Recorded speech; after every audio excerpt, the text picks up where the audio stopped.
So I will be speaking at the conference about the challenges associated with characterizing manufactured live biotherapeutic products. And so a lot of the time when we have a microbiome-based product, we want it to be able to figure out what is in the product. So that's identity testing. We also want to be able to figure out how much of that active ingredient is in the final product.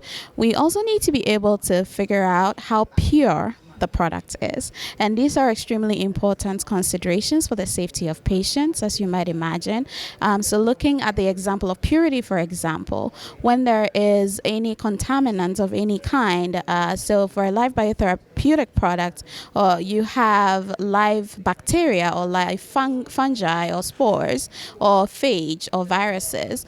If you have contaminating organisms that are not your production strain that are in this product, and a particularly vulnerable patient population gets exposed to this contaminant, you can imagine the potential healthcare consequences for the patient. So it's extremely important to be able to figure out what is in the product. However, the current methods we have that can help us to do these are quite challenging to use, especially for live biotherapeutic products. And so my talk focuses on the ways we can improve on these methods, how we can use molecular technologies such as qPCR and also regular 16S metagenomic sequencing and also shotgun sequencing to be able to answer these questions better. I also talk a little bit about flow cytometry and how flow cytometry can help us to better characterize our drug products and drug substances.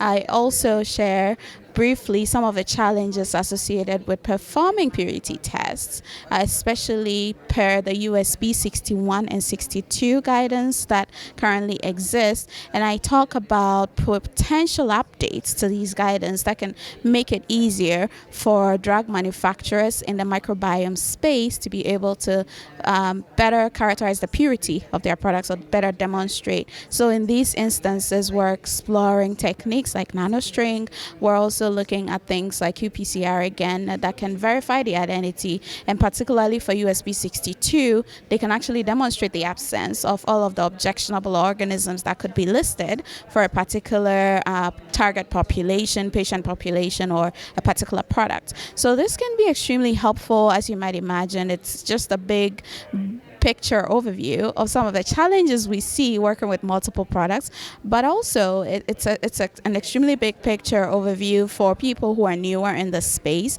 because we also talk about some of the strategies you can utilize to ensure your product is ready for CMC down the line, because you are going for a goal. Your goal is to get this product to the market. So my presentation really is meant to help both established companies, but especially newer companies, to figure out what types of challenges they might potentially face with their products while they're in the development phase, so they can actually build their workflow right from the beginning in their own laboratories, that they can then transfer much easier to a CMC partner who can help them to take these products to the market. So really, that's what my talk is about. It's not very long, but it should hopefully provide a lot of value, and it's great to be able to be here.